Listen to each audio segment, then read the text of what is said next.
Amyl Odiyar आमे इतिहास जो अच्छी पिला माने इतिहास सेई विषयर आमे आलोचना करिबा एमसीक्यू प्रश्न। प्रथम प्रश्न एठी समस्ते आंसर दियंतु लाइव चैट बॉक्स रे। प्रथम प्रश्न हेउछि जणे सुप्रसिद्ध पंडित प्रचलित इतिहास सबुकु गभीरता शून्य केउ गल्प बोली कहिसंती। एक आईमा गल्प, दुई असुर असुरणी गल्प, तीन गालु गल्प, चारि ग्राम्य गल्प। कौन हम उत्तर? उत्तर होची एठी पिला माने कौन हम समस्ते आंसर दियो लाइव चैट बॉक्स रे। उत्तर होची ग्राम्य गल्प बोली कुहा जायछि। बुझिउछि ग्राम्य गल्प बोली कहिसंती। नेक्स्ट प्रश्न, आंभ मानक देश रे काहार मात्रा अत्यंत अधिक? इतिहासर ए जो माने अध्याय अच्छी इतिहास से इतिहास एमसीक्यू प्रश्न। आम मानक देश रे काहार मात्रा अत्यंत अधिक? एक भावना, दुई कल्पना, तीन स्वप्न, चारि वास्तवता। उत्तर कौन हम ना कल्पना अधिक। आम मानकर कल्पना अधिक। मनुष्यर विशेष लक्षण कौन?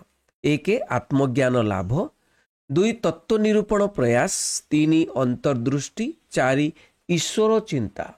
उत्तर होची तत्व निरूपण प्रयास होची मनुष्यर विशेष लक्षण। एटा बहुत इंपोर्टेंट प्रश्न, ध्यान देवे आस्थिला प्रश्नटी। नेक्स्ट प्रश्न, तत्व निरूपण करिबारे केउ मानकर प्रयास न थाए? एक स्थूल दृष्टि संपन्न व्यक्ति, दुई सूक्ष्म दृष्टि संपन्न व्यक्ति, तीन चिंताशील व्यक्ति, चारि स्वार्थ व्यक्ति।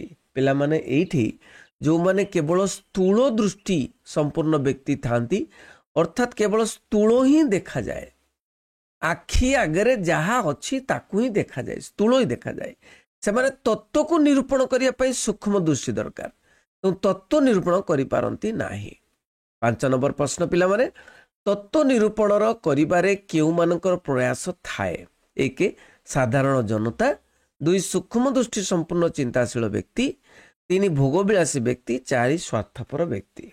उत्तर मु तो कही ऑलरेडी कौन हम ना सूक्ष्म दृष्टि जार थिबो, जो माने भीतर को जाइए देखि पारुथिबे, जो माने तीक्ष्ण दृष्टि थिबो, सेही चिंताशील व्यक्ति ही तत्व निरूपण को प्रयास करि पारंती, तत्व निरूपण करि पारंती।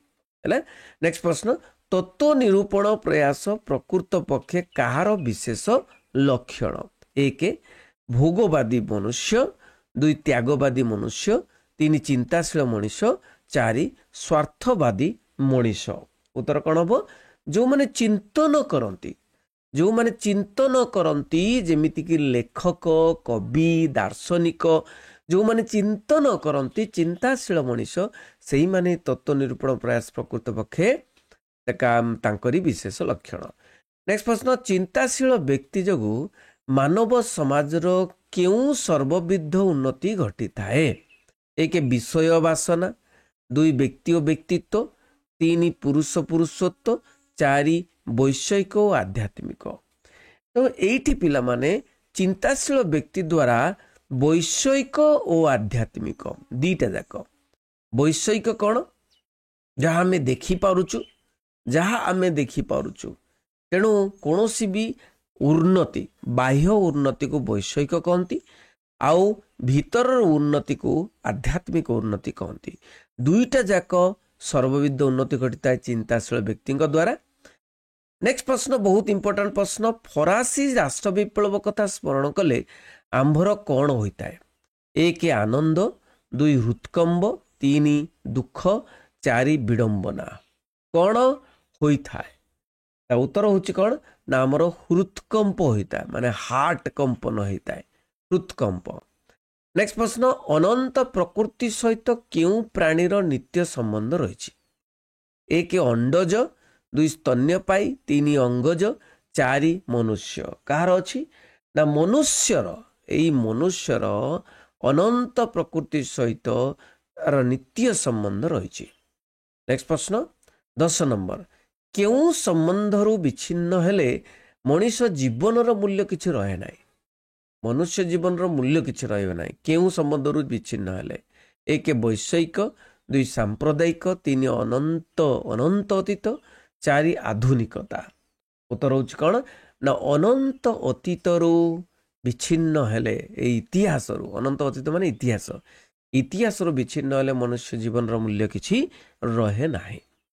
ବର୍ତ୍ତମାନ ମାନବ ସମାଜ ଦେହରେ କେଉଁ ମାନବ ସମାଜର ଭାବରାଶି ନିହିତ ଥିବାର ପ୍ରତ୍ୟକ୍ଷ ହୁଏ?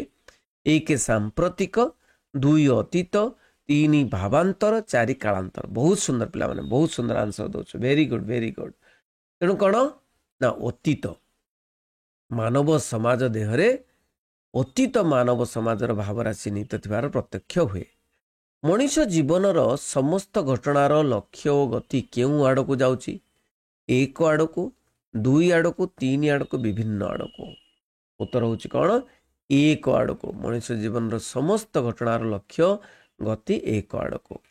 ପ୍ରକୃତରେ ଜଗତର କୌଣସି ଘଟଣା ଡ୍ୟାସ୍ ଶୂନ୍ୟ ନୁହେଁ। 1 ଭାବ, 2 ଅର୍ଥ, 3 କାମ, 4 ମୋକ୍ଷ। କ'ଣ ହବ ନା ଅର୍ଥ ଶୂନ୍ୟ ନୁହେଁ। କୌଣସି ବି ଘଟଣା ଅର୍ଥ ଶୂନ୍ୟ ନୁହେଁ। ସମାଜର ସମସ୍ତ ବ୍ୟାପାର କାହାର ଅନ୍ତର୍ଭୁକ୍ତ? ଇତିହାସ, 2 ପୁରାଣ, 3 ବିଜ୍ଞାନ, 4 ଦର୍ଶନ। କାହାର ନା ଉତ୍ତର ହେଉଛି ଇତିହାସର ଅନ୍ତର୍ଭୁକ୍ତ। ସମାଜର ସମସ୍ତ ବ୍ୟାପାର ଇତିହାସର ଅନ୍ତର୍ଭୁକ୍ତ। ବ୍ୟକ୍ତିଗତ ଜୀବନ ଇତିହାସକୁ ଆମ୍ଭେମାନେ କେଉଁ ଆଖ୍ୟା ପ୍ରଦାନ କରିଥାଉ? ବ୍ୟକ୍ତିଗତ ଜୀବନ ଇତିହାସକୁ ଆମେ ଆତ୍ମଜୀବନୀ, ନା 2ରେ ଜୀବନ ଚରିତ, 3ରେ ଆତ୍ମଲିପି, 4ରେ ଜୀବନ ନାୟନ। ଜୀବନାୟନ। କ'ଣ ହବ ନା ଉତ୍ତର ହେଉଛି ଜୀବନ ଚରିତ ବୋଲି ଆଖ୍ୟା ଦେଇଥାଉ। କେଉଁ ଶ୍ରେଣୀର ମନୁଷ୍ୟ ପୃଥିବୀର ନାନା ବସ୍ତୁ ଦର୍ଶନ କରନ୍ତି ଆଉ ସମ୍ଭୋଗ କରନ୍ତି ବା ଉପଭୋଗ କରନ୍ତି? ପ୍ରଥମ ଶ୍ରେଣୀର, ଦ୍ୱିତୀୟ ଶ୍ରେଣୀ, ତୃତୀୟ ଶ୍ରେଣୀ, ଚତୁର୍ଥ ଶ୍ରେଣୀ। ଏମାନେ ହେଲେ ପ୍ରଥମ ଶ୍ରେଣୀ ଲୋକ, ଯେଉଁମାନେ କି କେବଳ ଉପଭୋଗ କରନ୍ତି, ସମ୍ଭୋଗ କରନ୍ତି, ଦର୍ଶନ କରନ୍ତି।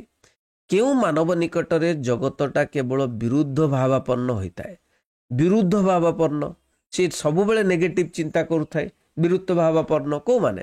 ସୂକ୍ଷ୍ମ ଦୃଷ୍ଟି କେବେ ହେବନି, ସ୍ଥୂଳ ଦୃଷ୍ଟି, ବାହ୍ୟ ଦୃଷ୍ଟି, ଭିନ୍ନ ଦୃଷ୍ଟି। କ'ଣ ହବ ନା ସ୍ଥୂଳ ଦୃଷ୍ଟି ସମ୍ପନ୍ନ ବ୍ୟକ୍ତି ସବୁବେଳେ ନାହିଁ ଲାଗେ ତାକୁ। ପାଦ ମୂଳରୁ ନିମ୍ନ ଦେଶକୁ, ଏଇଟା ବହୁତ ଇମ୍ପୋର୍ଟାଣ୍ଟ ପ୍ରଶ୍ନ, ପାଦ ମୂଳରୁ ନିମ୍ନ ଦେଶକୁ ଅବତରଣ କଲେ କ'ଣ ଦେଖିବ? କ'ଣ ଦେଖିବ?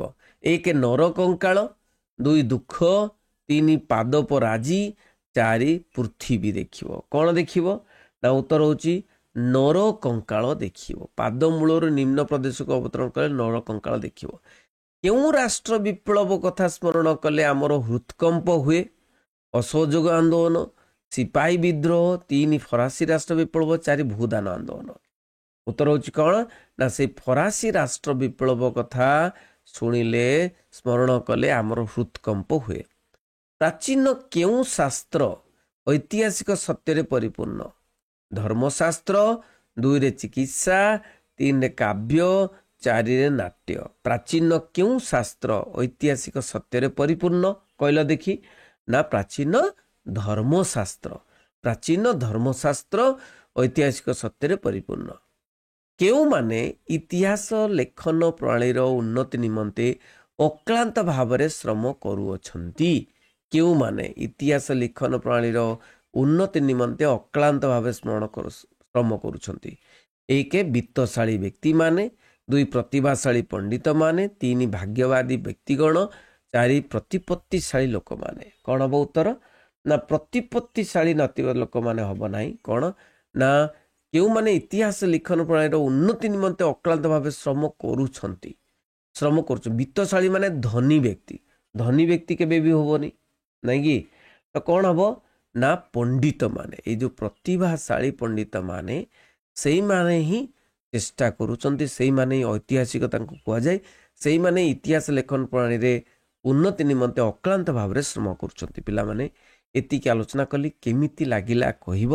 ନିଶ୍ଚୟ ଆମେ ଆଗକୁ ଯିବା ଏବଂ ପାଠ ପଢ଼ିବା, ଭଲ ମାର୍କ ରଖିବା।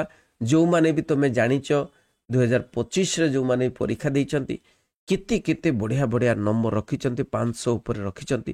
ତେଣୁ ମୋ ସାଙ୍ଗେ ଯୋଡ଼ି ରୁହ, ସାଙ୍ଗମାନଙ୍କୁ ଆଣି ଯୋଡ଼, ହ୍ୱାଟ୍ସଆପ୍ ଗ୍ରୁପ୍ରେ ଯୋଡ଼। ତେଣୁ ଆମେ ଆଗକୁ ଯିବା, ବହୁତ କିଛି କରିବା। Thank you very much. ରହିଲି। ବନ୍ଦେ ଉତ୍କଳ ଜନନୀ।